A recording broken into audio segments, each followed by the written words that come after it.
നമ്മുടെ KSRTC NH66 ആറുവരി പാതയിൽ പോകുന്ന പോക്ക് കണ്ടോ നിങ്ങൾ? ഏറ്റവും സ്പീഡ് കുറഞ്ഞ് പോകേണ്ട ഭാരമേറിയ വാഹനങ്ങൾ പോകേണ്ട ആ ട്രാക്കിലുമല്ല, സ്പീഡ് ട്രാക്കിലുമല്ല ഈ ഒരു KSRTC പോകുന്നത്. ലൈനിങ്ങനെ ആളിങ്ങനെ സെൻറ്ററിൽ പിടിച്ചിട്ടാണ് പോകുന്നത്.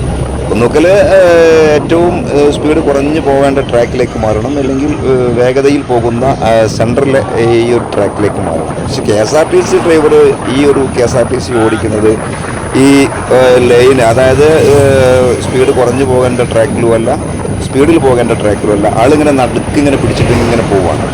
ഇത് എന്തൊരു കാഴ്ചയാണല്ലേ ശരിക്കും. നമ്മൾ ഈ NH66 ആറുവരി പാതയിൽ ലൈൻ ട്രാഫിക്കുകൾ എങ്ങനെ നമ്മൾ പാലിക്കണം എന്നൊക്കെ ആദ്യം ക്ലാസ് എടുത്ത് കൊടുക്കേണ്ടത് KSRTC ഡ്രൈവർമാർക്കാണെന്ന് എനിക്ക് തോന്നുന്നത്. ഈ വാഹനമൊക്കെ ഇങ്ങനെ പോകുന്ന കാണുമ്പോഴേ ഞാനിങ്ങനെ പോകുമ്പോൾ ഈ ഒരു വാഹനം ഇങ്ങനെ തന്നെയാണ് അധിക ദൂരവും പോകുന്നത്. ഇത് എന്തുകൊണ്ടാണ് ഇങ്ങനെ പോകുന്നതെന്ന് അറിയില്ല. ഡ്രൈവർ ഈ ലൈൻ സെൻറ്ററിലിട്ട് പിടിച്ചിട്ടാണ് പോകുന്നത്. നിങ്ങൾക്ക് വീഡിയോയിൽ തന്നെ കാണാൻ വേണ്ടി സാധിക്കും. അതായത് സ്പീഡ് ട്രാക്കിലുമല്ല, സ്പീഡ് കുറഞ്ഞ ട്രാക്കിലുമല്ല ഈ ഒരു വാഹനം പോകുന്നത്. ഇങ്ങനെ പോയിക്കൊണ്ടിരിക്കുന്നു.